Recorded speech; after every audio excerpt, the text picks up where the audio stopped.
Salut à tous, aujourd'hui on se retrouve pour un petit tuto pour vous montrer et vous expliquer le principe du thermolaquage pour votre moto. Mais déjà, avant d'aller plus loin, le thermolaquage, qu'est-ce que c'est? Le thermolaquage est un procédé de peinture industrielle qui est utilisé pour peindre tout type de pièces en acier, en inox ou en alu. C'est une peinture qui se présente sous la forme de poudre et qui est pulvérisée avec de l'air comprimé grâce à un pistolet spécifique. La peinture en poudre, il n'y en a pas 30 000 sortes, il y en a 3.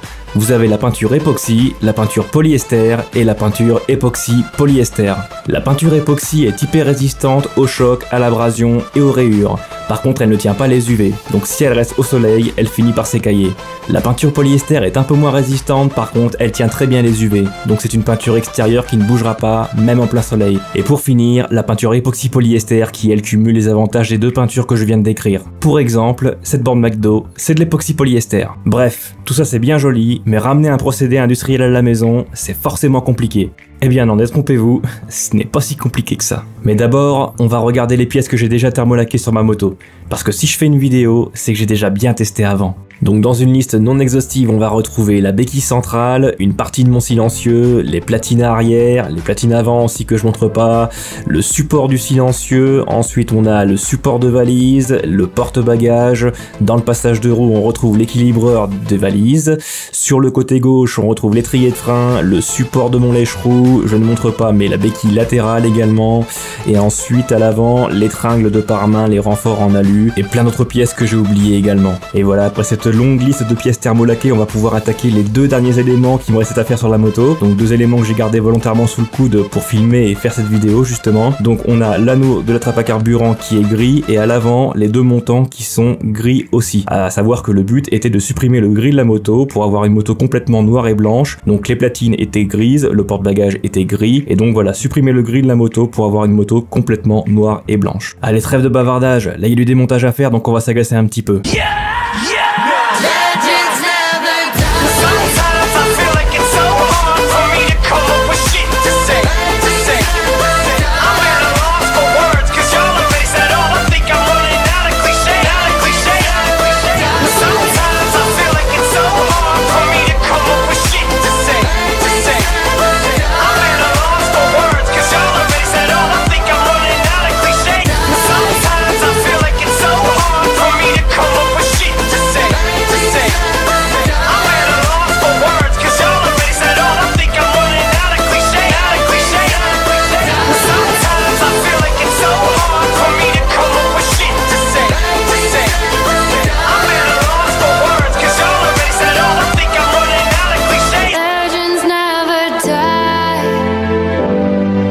Et alors ça, si c'est pas de l'efficacité, mon petit bonhomme. Bon allez, on arrive à la phase la plus longue et la plus chiante, j'ai nommé le ponçage. Bon, on a vu que le thermolaquage était un procédé industriel. Et Triumph, comme tous les autres, utilise ce procédé. Les deux pièces que j'ai retirées de la moto sont thermolaquées. Donc là, je vais y passer un petit peu de temps. Donc pour le ponçage, là c'est pas compliqué, il faut retirer toute la peinture. J'insiste là-dessus, il faut impérativement poncer à nu. Dans le mot thermolaquage, il y a thermo. Donc ça veut dire que ça va chauffer au bout d'un moment. Et effectivement ça va chauffer, quand la pièce va passer à la cuisson, elle va passer à 180 voire 200 degrés pendant 10, 15, 20 minutes, après ça dépend. Donc toute trace de peinture qui restera, ça peut tout compromettre. Je vais vous dire un truc, si la pièce est parfaitement décapée, qu'il n'y a plus la moindre trace de peinture ou de rouille, parce que bon, la rouille j'en parle pas, mais ça va sans dire qu'on ne peint pas sur de la rouille. Si la pièce est vraiment clean et qu'elle est parfaitement dégraissée, après ça, vous n'avez plus aucun moyen de vous louper. Je répète, si la pièce est vraiment clean, qu'elle est parfaitement dégraissée, vous ne pouvez plus vous planter par la suite. Ça n'a rien à voir avec une peinture liquide, comme de la peinture de carrosserie par exemple, où là, même si la préparation est au top, on peut quand même se foirer à l'application. Je veux dire, on n'est jamais à l'abri des coulures, d'un manque flagrant. Là, la poudre, ça n'a rien à voir, c'est tellement simple à poser, même un débutant aura de très bons résultats dès le début, dès la première pièce, comme moi j'ai pu avoir la première fois que j'ai eu ça en main. Je n'avais jamais touché à ça de ma vie, et je n'ai jamais loupé la moindre pièce jusqu'à présent. Bon, on en a fini avec le ponçage, maintenant on attaque la phase 2, le dégraissage. Donc le dégraissage, je le fais en 5 étapes. C'est tout aussi important que le ponçage au final, donc 5 étapes pour le dégraissage que je vais vous lister dès maintenant. Première étape, dégraissant passivant. Deuxième étape, bassine d'eau avec du pec citron ou autre produit vaisselle. Troisième étape, passage au four à 200 degrés pendant 10 minutes. Quatrième étape, alcool à brûler. Et cinquième étape, dernier passage au four à 200 degrés pendant 10 minutes, juste avant de peindre. Donc la première étape, le dégraissant passivant, c'est un acide phosphorique qu'on va diluer à 10% dans l'eau. Donc ça va vraiment matifier la surface encore plus que le ponçage, et ça va vraiment dégraisser en profondeur. Par contre, il faut laisser 10 minutes le temps que ça agisse, et une fois que ça agit, on essuie avec un chiffon, et on passe à la deuxième étape. Étape numéro 2, le pec citron. Enfin, la bassine avec le pec citron, ou encore une fois, un autre produit vaisselle. Donc le but en fin de compte, c'est neutraliser l'acide, puisque là même quand il est essuyé, il continue à agir, et en séchant, il peut générer du dépôt. Donc l'eau va neutraliser l'acide, le pec citron va dégraisser la pièce, et à la fin, vous aurez les mains toutes douces comme dans la pub.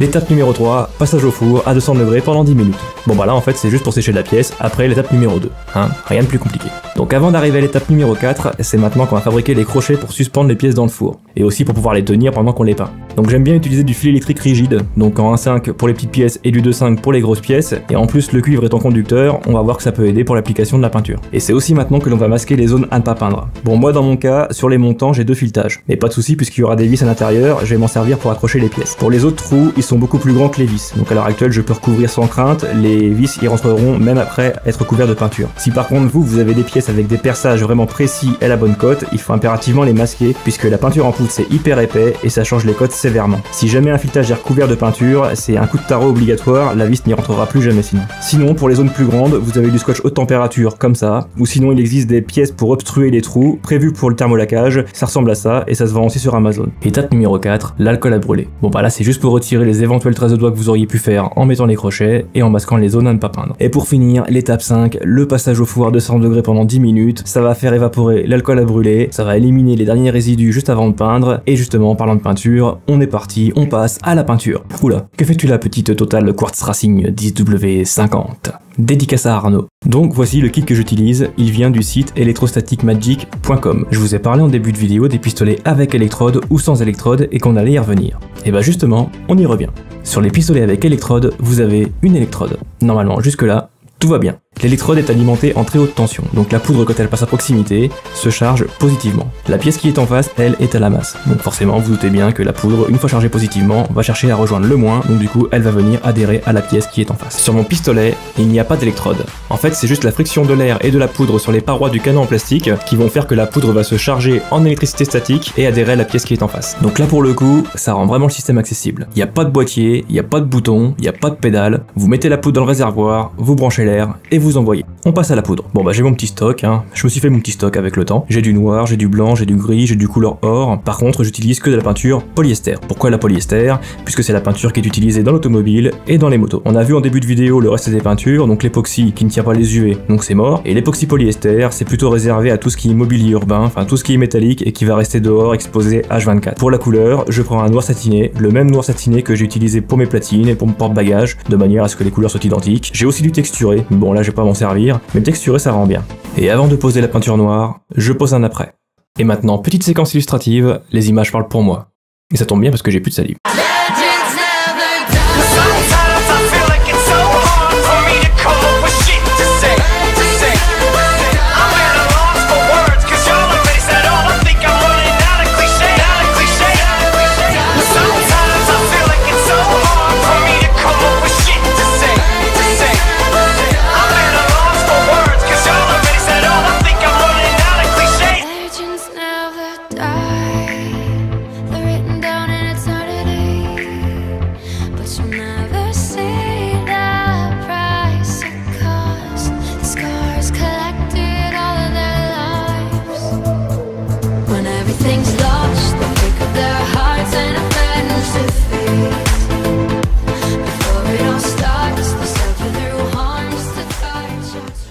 Et maintenant, on passe à l'après.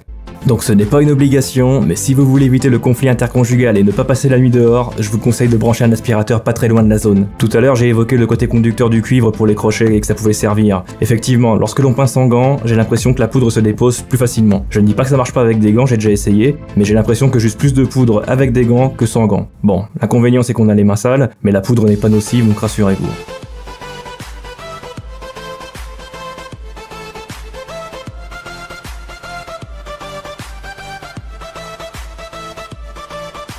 Donc une fois que les pièces sont dans le four, on lance le thermo à 180 degrés pendant 10 minutes. Mais attention, 10 minutes quand la pièce est arrivé à 180 degrés, pas avant. Donc il y a une phase de chauffe, il faut impérativement la prendre en compte. Je n'ai pas de thermomètre infrarouge. De toute façon, je me dis que dans un four avec les parois qui sont brûlantes et puis les résistances qui chauffent, à mon avis, je pense que la température qui y ressort doit être tronquée. Le seul truc qui vaille là-dedans, c'est le visuel. On se rend compte que la peinture passe par une phase de grain, ensuite il y a une peau d'orange et après ça devient lisse. Et en gros, on lance les 10 minutes quand la peinture a atteint son aspect final, quoi. C'est moins évident à distinguer sur des peintures texturées puisque en fin de compte la transformation elle est moins impressionnante vu que c'est texturé, mais ça se voit quand même. Bon, de toute façon, au bout d'un moment, le four on le connaît. Moi je sais que c'est à peu près 10 minutes de chauffe et 10 minutes de cuisson, donc en tout 20 minutes. Et bon, après c'est pareil, 180, 190, mais c'est quand même bien aussi d'investir dans un thermomètre digital qui mesure voilà, vraiment la température précise parce que par rapport au bouton de mon four, il y a vraiment un gap, il y a à peu près 30 ou 40 degrés d'écart entre ce que le four indique et le réel.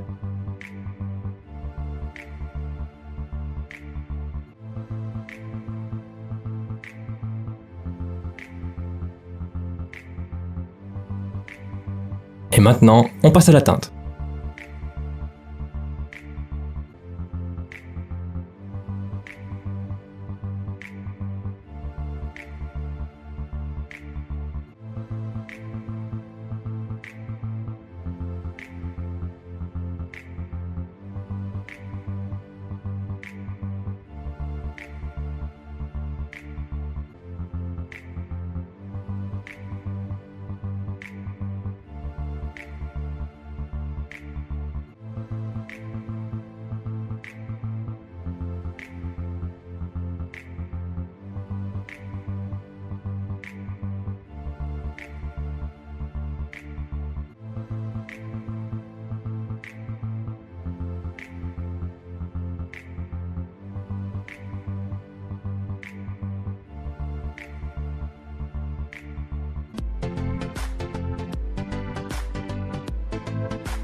Alors vous, je sais pas ce que vous en pensez, mais moi je kiffe toujours autant ouvrir la porte du four quand c'est terminé, car j'ai toujours un résultat nickel. Encore une fois, le thermolacage c'est un procédé industriel, donc le fait de pouvoir le ramener à la maison, de pouvoir en faire à la maison, c'est vraiment kiffant car ça donne accès vraiment à des choses que théoriquement le particulier ne peut pas faire. Et quand on regarde le peu de moyens qu'il faut au final, puisqu'au final il faut quoi? Il faut un compresseur, un 25 litres ça peut suffire, on est en basse pression. Pour le four, bon bah là ne pas prendre celui à maman parce que là je pense que ça pourrait chanter un peu, mais bon des fours d'occasion il y en a voilà sur le bon coin partout. Et le plus cher au final c'est quoi? C'est le pistolet que j'ai payé à peu près 200 €, et la poudre je la prends sur le site qui m'a vendu le pistolet, et on tourne à peu près à 10 € le demi-kilo, en sachant qu'avec un demi-kilo on peut faire 4 mètres carrés, donc bon, là si je fais le cumul sur ma moto, je pense que j'ai dû user à peu près 1 kilo. Et tous les liens utiles, je vous les mets dans la description. Bon, je pense qu'il est grand temps de conclure. J'ai essayé d'être le plus précis, le plus complet possible dans la vidéo, j'espère que ça vous aura plu. Sur ce, je vous laisse sur un visuel de la moto remontée, et après ça, je vous dis salut à tous, et à la prochaine.